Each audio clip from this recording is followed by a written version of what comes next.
Hello friends, welcome to eureka. We will discuss the constructors and methods and the difference. This is a very important question. You have to difference. Constructors purpose is used to create and initialize an object. An object create values initialize constructor use. Method method is used to execute certain statements. Method if we sum method numbers in the sum okay. So statement execute method use constructor constructor is used to create and initialize an object. Object create and initialize shirt class create parameters color, size, okay? So, shirt is a default constructor. Default constructor is the parameters, just create it. Then, I main shirt object create okay? So, this object create constructor it constructs. Constructor construct construct object construct shirt.java run output statement object create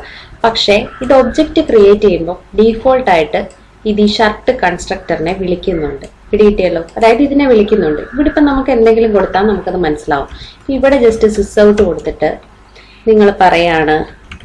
inside constructor എന്നിട്ട് നിങ്ങൾ just ഒന്ന് run ചെയ്തു നോക്കുക. ഇതിപ്പോ just എന്താണ് ഒബ്ജക്റ്റിനെ create ചെയ്തിട്ടേ ഉള്ളൂ. അപ്പോൾ ഇതിനകത്ത് ഇത് എക്സിക്യൂട്ട് ആവുന്നുണ്ടെങ്കിൽ തീർച്ചയായും ഇത് പ്രിന്റ് ആവണം അല്ലേ? അപ്പോൾ നമുക്ക് ഇതൊന്ന് റൺ ചെയ്തു നോക്കാം. ദാ ഇൻസൈഡ് കൺസ്ട്രക്ടർ എന്ന് വന്നുണ്ടോ? അപ്പോൾ കൺസ്ട്രക്ടർ എന്ന് വെച്ച് കഴിഞ്ഞാൽ അത് ഒബ്ജക്റ്റിനെ കൺസ്ട്രക്ട് ചെയ്യുന്നു, ഒബ്ജക്റ്റിനെ ക്രിയേറ്റ് ചെയ്യുന്നു. ഓക്കെ, അപ്പോൾ ജസ്റ്റ് ഇങ്ങനെ നമ്മളൊരു ഒബ്ജക്റ്റ് ഷർട്ടിന്റെ ഒരു ഒബ്ജക്റ്റ് ക്രിയേറ്റ് ചെയ്യുമ്പോൾ തന്നെ അത് ഈ കൺസ്ട്രക്ടറിനെ കോൾ ചെയ്യുന്നുണ്ട്. അപ്പോൾ നമ്മൾ ഒബ്ജക്റ്റിനെ ക്രിയേറ്റ് ചെയ്തു. ഇനി ഇതിനകത്ത് ഒരു കാര്യം കൂടെ പറഞ്ഞല്ലോ, is used to create and initialise an object. ഇപ്പം നമ്മൾ ഒബ്ജക്റ്റിനെ ക്രിയേറ്റ് ചെയ്യുന്നു. ഇനി എങ്ങനെയാണ് അത് ഇനിഷ്യലൈസ് ചെയ്യുന്നത്? വേണേൽ നമുക്ക് ഷർട്ടിന്റെ എത്ര കൺസ്ട്രക്ടർ വേണേലും നമുക്ക് കൊടുക്കാം. ഇനി നമുക്ക് പാരാമീറ്റർ ഉള്ളൊരു കൺസ്ട്രക്ടർ കൊടുക്കാം. ഇപ്പം എന്തിനാണ്? കളറും സൈസും വാങ്ങിക്കാൻ വേണ്ടിയിട്ട്. അപ്പോൾ ഇവിടെ സ്ട്രിങ് കളർ, പിന്നെന്താണ് നമ്മുടെ സൈസ് എന്ന് പറയുന്ന മേളിൽ ഡിക്ലെയർ ചെയ്തിരിക്കുന്നത് ക്യാർ അല്ലേ? Okay, ക്യാർ size. ഓക്കെ, ഇങ്ങനെ ഒരു പാരാമീറ്ററൈസ്ഡ് കൺസ്ട്രക്ടർ ഞാൻ എഴുതുകയാണ്. എന്നിട്ട് ഇതിനെ എങ്ങനെയാണ് വിളിക്കുന്നത്? എനിക്ക് വേണമെങ്കിൽ ഷർട്ടിന്റെ വേറൊരു ഒബ്ജക്റ്റ് ഉണ്ടാക്കാം. Shirt s1 equal to new shirt of, എന്നിട്ട് എന്താണ് പാരാമീറ്റേഴ്സ് പാസ് ചെയ്യണം. ആദ്യത്തെ പാരാമീറ്റർ എന്താണ്? സ്ട്രിങ് അല്ലേ? അപ്പൊ എന്റെ ഷർട്ടിന്റെ കളർ ബ്ലാക്ക് ആണ്. ഓക്കെ, പിന്നെ ക്യാർ പാസ് ചെയ്യാൻ അല്ലേ? സൈസ് എന്ന് പറയുന്നത് ക്യാർ ആണ്. അപ്പൊ എന്റെ ഒരു മീഡിയം സൈസ് ഷർട്ടാണ്. എപ്പോഴും ക്യാർ കൊടുക്കുമ്പോൾ നിങ്ങൾ ശ്രദ്ധിക്കുക, ഈ സിംഗിൾ കോട്ടേ കൊടുക്കാൻ പാടുള്ളൂ കേട്ടോ. സ്ട്രിങ്ങിന്റെ കൂട്ടി ഡബിൾ കോട്ട് കൊടുക്കരുത്. എന്നിട്ട് ഇവിടെ വന്നിട്ട് നമ്മളിപ്പോ പാസ് ചെയ്തല്ലോ, ഇവിടെ അപ്പൊ ഈ കളറിനെയും സൈസിനെയും വാങ്ങണം അല്ലെ? അപ്പൊ colour equal to colour, size equal to size എന്ന് കൊടുത്തു. ഓക്കെ, ഇങ്ങനെ കൊടുത്തു. ഇപ്പൊ ഇവിടെ വരുമ്പോ തന്നെ ഒരു യെല്ലോ കളർ, നമുക്ക് ഇവിടെ എന്തോ ഒരു വാർണിംഗ് കാണിക്കുന്നുണ്ട്. അതെന്താന്ന് വെച്ച് കഴിഞ്ഞാൽ ഇപ്പൊ നമ്മൾ ഉദ്ദേശിച്ച എന്താണ്? നമ്മൾ ഈ പാരാമീറ്റേഴ്സിൽ കൂടെ പാസ് ചെയ്ത ഈ ബ്ലാക്ക്, മീഡിയം എന്നുള്ള വാല്യൂ, അതായത് ആ കളറും ആ സൈസും നമ്മൾ ഈ കളറിനകത്തോട്ടും ഈ സൈസിനകത്തോട്ടും മേടിക്കുകയാണ്. ശരിയല്ലേ?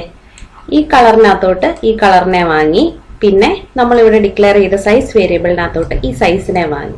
നമുക്കറിയാം ഈ കളറിനകത്തോട്ട് ഈ പാസ് ചെയ്തു വന്ന കളറിനെ, പിന്നെ മേലെ ഡിക്ലെയർ ചെയ്ത സൈസിനകത്തോട്ട് സൈസിനെ വാങ്ങിയെന്ന്. പക്ഷെ ഒരേ നെയിം തന്നെ ഇങ്ങനെ കൊടുക്കുമ്പോൾ കമ്പൈലറിന് കൺഫ്യൂഷൻ ആവും. അതുകൊണ്ട് ഏതിനെ റെഫർ ചെയ്യാൻ വേണ്ടിയിട്ട് പ്രത്യേകിച്ച് എന്തെങ്കിലും വെച്ച് നമ്മൾ ഐഡന്റിഫൈ ചെയ്യണമല്ലോ. അതുകൊണ്ട് കറണ്ട് ക്ലാസ് ഒബ്ജക്റ്റിനെ റെഫർ ചെയ്യാൻ വേണ്ടി നമ്മളൊരു യൂസ് ചെയ്യുന്ന ഒരു കീവേഡ് ഉണ്ടല്ലോ, ദിസ്. അപ്പൊ ദിസ് കീവേഡ് എന്താണ്, എന്തിനൊക്കെയാണ് അത് യൂസ് ചെയ്യുന്നത്, എങ്ങനെയാണെന്നൊക്കെ ഞാൻ മുമ്പത്തെ വീഡിയോയിൽ ചെയ്തിട്ടുണ്ട്. ലിങ്ക് മുകളിൽ ഐ ബട്ടണിലുണ്ട്. അപ്പൊ ജസ്റ്റ് അറിയാത്തവർക്ക് വേണ്ടി പറയാം, നമ്മുടെ കറണ്ട് ക്ലാസ് ഒബ്ജക്റ്റിനെ റെഫർ ചെയ്യാൻ വേണ്ടിയിട്ടാണ് ദിസ് യൂസ് ചെയ്യുന്നത്. അപ്പൊ ഇവിടെ നിങ്ങൾ ദിസ് ഡോട്ട് കളർ എന്ന് കൊടുത്താൽ മതി. എന്നിട്ട് സൈസിന്റെ അവിടെ ദിസ് ഡോട്ട് സൈസ് എന്ന് കൊടുത്താൽ മതി. അപ്പൊ കറണ്ട് ക്ലാസ് എന്ന് പറയുന്നത് എന്താണ്? കറണ്ട് ക്ലാസ് എന്ന് വെച്ചാൽ നമ്മുടെ ഷർട്ട്. കറണ്ട് ക്ലാസ് ഒബ്ജക്റ്റിനെ റെഫർ ചെയ്യാന്ന് പറയുമ്പോൾ നമ്മുടെ കറണ്ട് ക്ലാസ്സിലെ ഒബ്ജക്ട്സ് ഏതൊക്കെയാണ്? നമ്മുടെ കളറും സൈസും. അതായത് കറണ്ട് ക്ലാസ്സിലുള്ള കാര്യങ്ങളെ റെഫർ ചെയ്യാൻ വേണ്ടിയിട്ടാണ് ദിസ്. അപ്പൊ ആ കളർ എന്ന് പറയുന്നത്, ഇപ്പൊ ഈ ദിസ് ഡോട്ട് കളർ എന്ന് പറയുന്നത് ഈ കളറും, മറ്റേ ദിസ് ഡോട്ട് സൈസ് എന്ന് പറയുന്നത് ഈ സൈസും. പിടിയിട്ടല്ലോ. അല്ലാതെ പാസ് ചെയ്ത് വന്നതിനെ റെഫർ ചെയ്യാൻ വേണ്ടിയിട്ടല്ല ദിസ്, കറണ്ട് ക്ലാസ് ഒബ്ജക്റ്റിനെ റെഫർ ചെയ്യാൻ വേണ്ടിയിട്ടാണ് ദിസ്. എന്നിട്ട് ഇവിടെ തന്നെ നിങ്ങൾക്ക് വേണമെങ്കിൽ പ്രിന്റ് ചെയ്യാം സിസ് ഔട്ട്. നമുക്ക് കളർ പ്രിന്റ് ചെയ്യാം, കളർ ഈസ് എന്ന് കൊടുക്കാം. എന്നിട്ട് ഇവിടെ കളർ കൊടുക്കാം. ഇനിയിപ്പോൾ നമുക്കിതൊന്ന് റൺ ചെയ്ത് നോക്കാം. p#.java റൺ ചെയ്യുമ്പോൾ ഇൻസൈഡ് കൺസ്ട്രക്ടർ, അതാ ഡീഫോൾട്ട് കൺസ്ട്രക്ടർ കോൾ ആവുന്നതാണ്. രണ്ടാമത് നമ്മൾ ഈ പാരാമീറ്റേഴ്സിനെ പാസ് ചെയ്തല്ലോ, അതപ്പോൾ ഈ കൺസ്ട്രക്ടറിൽ വന്ന് വാങ്ങിയിട്ട് ഇതിപ്പോൾ ഞാൻ കളർ മാത്രമേ പ്രിന്റ് ചെയ്യാൻ കൊടുത്തുള്ളൂ, അതാണ് ഇങ്ങനെ വന്നത്. സൈസ് കൂടെ വേണം നിങ്ങൾക്ക് പ്രിന്റ് ചെയ്യാം. ഓക്കെ, അപ്പോൾ ഇത് മനസ്സിലായല്ലോ. കൺസ്ട്രക്ടർ എന്ന് പറയുന്നത് നമ്മൾ എങ്ങനെയാണ് ഒബ്ജക്റ്റിനെ ക്രിയേറ്റ് ചെയ്യുകയും ഇനിഷ്യലൈസ് ചെയ്യുകയും ചെയ്യുന്നതെന്ന്. ഇത് ജസ്റ്റ് നമ്മൾ ഇങ്ങനെ മാത്രം കൊടുത്തു കഴിഞ്ഞാൽ ഇത് ഒബ്ജക്റ്റിനെ ക്രിയേറ്റ് ചെയ്യുന്നു. എന്തെങ്കിലും പാരാമീറ്റേഴ്സ് കൊടുത്തു കഴിഞ്ഞാൽ നമുക്ക് ആ വാല്യൂസ് വെച്ച് ഇനിഷ്യലൈസ് ചെയ്യാൻ പറ്റും. ഇനി എന്താണ് മെത്തേഡ് എന്ന് വെച്ചാൽ ഏതെങ്കിലും സ്റ്റേറ്റ്മെന്റ് എക്സിക്യൂട്ട് ചെയ്യാൻ വേണ്ടിയിട്ടാണ്. ഇതിനകത്ത് തന്നെ നമ്മളൊരു മെത്തേഡ് കൊടുക്കുക എന്ന് വിചാരിക്കുക. ഇപ്പോൾ പബ്ലിക് വോയിഡ് സം എന്ന് കൊടുക്കുകയാണ്. എന്നിട്ട് ഇതിനകത്ത് 2 പാരാമീറ്റേഴ്സ് പാസ് ചെയ്യാണ്, int c comma int d, 2 parameters. എന്നിട്ട് ഇവിടെ int sum equal to c plus d എന്ന് നിങ്ങൾ കൊടുക്കുകയാണെന്ന് വിചാരിക്കുക. അപ്പൊ എന്താണ്, ഇതിനെ സം ചെയ്ത് ഈ സം വേരിയബിളിനകത്തോട്ട് സ്റ്റോർ ചെയ്യുന്നുണ്ട്. ഇനി സമ്മിനെ വിളിക്കണമെങ്കിൽ എന്താണ്, നിങ്ങൾ ഇവിടെ ഓൾറെഡി ഒബ്ജക്റ്റ് ക്രിയേറ്റ് ചെയ്തിട്ടുണ്ട്. അപ്പൊ ഏതെങ്കിലും ഒബ്ജക്റ്റ് ഡോട്ട് സം എന്ന് നിങ്ങൾ കൊടുത്താൽ മതി അല്ലെ. എന്നിട്ട് ഇവിടെ എന്തെങ്കിലും പാരാമീറ്റേഴ്സ് കൊടുക്കണം. ഇപ്പൊ 3ഉം 10ഉം കൊടുക്കുകയാണ്. ഓക്കെ, ഇങ്ങനെയാണ് സമ്മിനെ വിളിക്കുന്നത്. അപ്പൊ ആദ്യത്തെ സ്റ്റേറ്റ്മെന്റ് മനസ്സിലായല്ലോ. രണ്ടാമത്തെ എന്താന്ന് വെച്ച് കഴിഞ്ഞാൽ constructor is invoked implicitly by the system. Implicitly എന്ന് വെച്ചാൽ എന്താണ്, ഇംപ്ലിസിറ്റ്ലി എന്ന് വെച്ചാൽ പരോക്ഷമായി, അങ്ങനെയാണ് അതിന്റെ അർത്ഥം. അതായത് നമ്മളാണെങ്കിൽ ഇപ്പോ കൺസ്ട്രക്ടറിനെ കോൾ ചെയ്യുന്ന ഡയറക്റ്റ് ആയിട്ട് പറഞ്ഞിട്ടല്ല. അതായത് നമ്മൾ പറഞ്ഞു നമ്മളിവിടെ ഒബ്ജക്റ്റ് ക്രിയേറ്റ് ചെയ്യുമ്പോൾ തന്നെ കൺസ്ട്രക്ടറിനെ കോൾ ആവുന്നു, അല്ലാതെ പ്രത്യേകിച്ച് കൺസ്ട്രക്ടറിനെ കോൾ ചെയ്യാൻ വേണ്ടിയിട്ട് ഒരു ഫോർമാറ്റ് ഒന്നുമില്ല. ഒബ്ജക്റ്റ് ക്രിയേറ്റ് ചെയ്യുമ്പോൾ തന്നെ കൺസ്ട്രക്ടർ കോൾ ആവുന്നുണ്ട്, ശരിയല്ലേ? പക്ഷെ നമുക്ക് മെത്തേഡ് എന്ന് പറയുന്നത് പ്രോഗ്രാം കോഡിൽ കൂടെ നമ്മൾ ഡയറക്റ്റ് ആയിട്ട് കൊടുക്കണം. ഇപ്പൊ നമ്മളിവിടെ എസ് ഡോട്ട് ഇപ്പൊ വേറെ ഒന്നും ക്രിയേറ്റ് ചെയ്യുമ്പോൾ ഇൻഡയറക്റ്റ് ആയിട്ട് സം കോൾ ആവത്തില്ല. നമ്മൾ കോഡിനകത്ത് ഡയറക്റ്റ് സം എന്ന് വിളിച്ചാൽ മാത്രമേ സം കോൾ ആവത്തുള്ളൂ, ശരിയല്ലേ? ഇത് ഒബ്ജക്റ്റ് ക്രിയേറ്റ് ചെയ്യുമ്പോൾ ഇംപ്ലിസിറ്റ് ആയിട്ട് കോൾ ആവും. അതാണ് രണ്ടാമത്തെ സ്റ്റേറ്റ്മെന്റ്. പിടികിട്ടിയല്ലോ. ഇനി മൂന്നാമത്തേന്ന് വെച്ച് കഴിഞ്ഞാൽ constructor is invoked when a new keyword is used to create an object. കൺസ്ട്രക്ടറിനെ എപ്പോഴാണ് ഇൻവോക്ക് ചെയ്യുന്നത്, നമ്മളൊരു ഒബ്ജക്റ്റിനെ ന്യൂ കീവേഡ് വെച്ച് ക്രിയേറ്റ് ചെയ്യുമ്പോഴാണ് കോൾ ആവുന്നത്. അത് മനസ്സിലായല്ലോ, അത് മുമ്പേ പറഞ്ഞത് തന്നെ. മെത്തേഡ് എന്ന് വെച്ച് കഴിഞ്ഞാൽ അതിനെ കോൾ ചെയ്യുമ്പോഴേ വരത്തുള്ളൂ. പിന്നെ എന്ന് വെച്ച് കഴിഞ്ഞാൽ നെക്സ്റ്റ് എന്ന് വെച്ചാൽ constructor cannot have any return type. നമുക്ക് കൺസ്ട്രക്ടറിന്റെ താഴെ പോയി ഒരിക്കലും ഒരു റിട്ടേൺ സ്റ്റേറ്റ്മെന്റ് എഴുതാൻ പറ്റില്ല. ഇപ്പൊ റിട്ടേൺ കളർന്നോ റിട്ടേൺ സൈസെന്നോ ഒന്നും നമുക്ക് പറയാൻ പറ്റില്ല. അപ്പൊ നിങ്ങൾ ജസ്റ്റ് ഇവിടെ നിന്ന് കൊടുത്തു നോക്കി റിട്ടേൺ കളർന്ന് കൊടുത്താൽ തീർച്ചയായും ഒരു എറർ വരത്തേ ഉള്ളൂ. അപ്പൊ ഇത് കളർന്ന് കൊടുത്തു കഴിഞ്ഞാലും അതൊരു എറർ വരത്തേ ഉള്ളൂ. പിടികിട്ടിയല്ലോ. കൺസ്ട്രക്ടറിന് റിട്ടേൺ സ്റ്റേറ്റ്മെന്റ് ഇല്ല, പക്ഷെ മെത്തേഡിന് നമുക്ക് റിട്ടേൺ സ്റ്റേറ്റ്മെന്റ് എഴുതാൻ പറ്റും. ഇപ്പൊ ഇവിടെ സമ്മ് നമ്മൾ മേടിച്ചില്ലേ, എന്നിട്ട് ഈ സമ്മിനെ നമുക്ക് റിട്ടേൺ ചെയ്യാൻ പറ്റും. അപ്പൊ സമ്മിനെ റിട്ടേൺ ചെയ്യുമ്പോൾ ഈ എറർ കാണിക്കുന്നത് എന്താണെന്ന് വെച്ചാൽ ഇവിടെ വോയിഡ് കൊടുത്തോണ്ടാണ്. ഇത് വേണേൽ നമുക്ക് ഇൻഡായിട്ട് മാറ്റി കൊടുത്താൽ എറർ മാറിക്കോളും, കണ്ടോ? അപ്പൊ നമുക്ക് സമ്മിനെ റിട്ടേൺ ചെയ്യാൻ പറ്റും. സം അല്ല, ഫംഗ്ഷനകത്ത് നമുക്ക് റിട്ടേൺ സ്റ്റേറ്റ്മെന്റ് പറ്റും, കൺസ്ട്രക്ടറിനകത്ത് പറ്റത്തില്ല. നെക്സ്റ്റ് എന്ന് വെച്ച് കഴിഞ്ഞാൽ കൺസ്ട്രക്ടറിന്റെ പേരെന്ന് പറയുന്ന ക്ലാസ് നെയിമിന് സെയിം ആയിരിക്കും, പക്ഷെ മെത്തേഡിന് അങ്ങനെ പറ്റത്തില്ല. പിടികിട്ടിയല്ലോ. ഇപ്പൊ ഞാൻ എന്താ ഇവിടെ 2 കൺസ്ട്രക്ടർ എഴുതി, ഒരു ഡീഫോൾട്ടും എഴുതി പാരാമീറ്ററൈസ്ഡ് എഴുതി. രണ്ടിനും ക്ലാസ് നെയിമിന്റെ അതേ സെയിം നെയിമാണ്. ഇവിടെ ഞാൻ വല്ലതും മാറ്റി കൊടുത്തു കഴിഞ്ഞാൽ അത് തീർച്ചയായും ഒരു എറർ വരും, കണ്ടോ? അപ്പൊ ക്ലാസിന്റെ അതേ നെയിം ആയിരിക്കണം കൺസ്ട്രക്ടറിന്റെ നെയിം. പിടികിട്ടിയല്ലോ. പിന്നെ മെത്തേഡിന് ക്ലാസിന്റെ അതേ നെയിം ആയിരിക്കത്തില്ല. പിന്നെ അടുത്ത എന്താന്ന് വെച്ച് കഴിഞ്ഞാൽ കൺസ്ട്രക്ടറിനെ ഒരു സബ് ക്ലാസ്സിന് ഒരിക്കലും ഇൻഹെറിറ്റ് ചെയ്യാൻ പറ്റത്തില്ല. കൺസ്ട്രക്ടറിനെ നമുക്ക് ഇൻഹെറിറ്റ് ചെയ്യാൻ പറ്റില്ല, പക്ഷെ മെത്തേഡിനെ നമുക്കൊരു സബ് ക്ലാസ് വെച്ച് ഇൻഹെറിറ്റ് ചെയ്യാൻ പറ്റും. അതായത് ഇപ്പൊ ഇവിടെ തന്നെ നമുക്ക് വേറൊരു ക്ലാസ് ക്രിയേറ്റ് ചെയ്യണം. ഇപ്പൊ നമ്മൾ ക്രിയേറ്റ് ചെയ്ത ക്ലാസ് എന്ന് പറഞ്ഞാൽ ഷർട്ട് അല്ലേ. ഇപ്പൊ ഷർട്ടിന്റെ ഒരു ടൈപ്പ് തന്നെ ഇപ്പൊ റെയ്മണ്ട് ഒരു ഷർട്ടിന്റെ ബ്രാൻഡ് അല്ലേ, കൊടുക്കാം. വേറൊരു ക്ലാസ് ആയിട്ട് കൊടുക്കാം.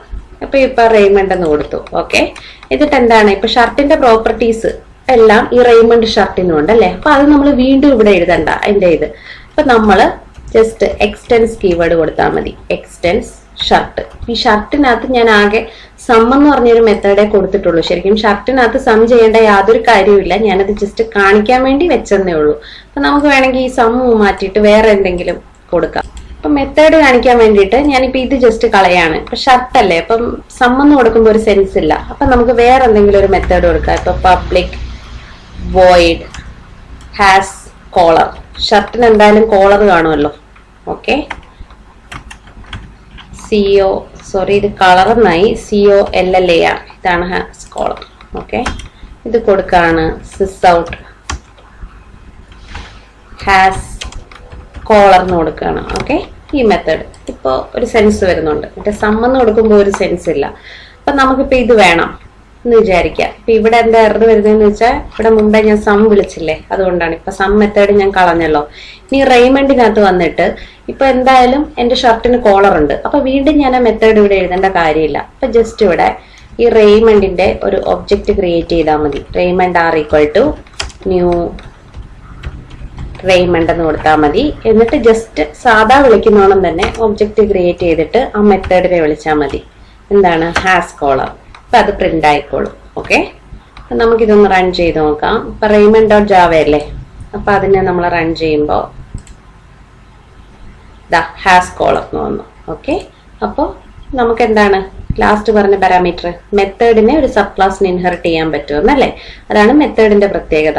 എന്റെ സബ് ക്ലാസ് എന്ന് പറയുന്നത് റെയ്മണ്ട് ആണ്. അത് നമ്മുടെ ഷർട്ടിനെ എക്സ്റ്റെൻഡ് ചെയ്ത് കഴിഞ്ഞപ്പോൾ ഷർട്ടിനകത്തുള്ള പ്രോപ്പർട്ടീസിനെ നമുക്ക് ആക്സസ് ചെയ്യാൻ പറ്റും. അപ്പൊ ഇത്രയേ ഉള്ളൂ മെത്തേഡ്സും കൺസ്ട്രക്ടേഴ്സും തമ്മിലുള്ള വ്യത്യാസം. നിങ്ങൾക്ക് എന്തെങ്കിലും ഡൗട്ട് ഉണ്ടെങ്കിൽ ഇതിന്റെ താഴെ കമന്റ് ചെയ്താൽ മതി. Thank you.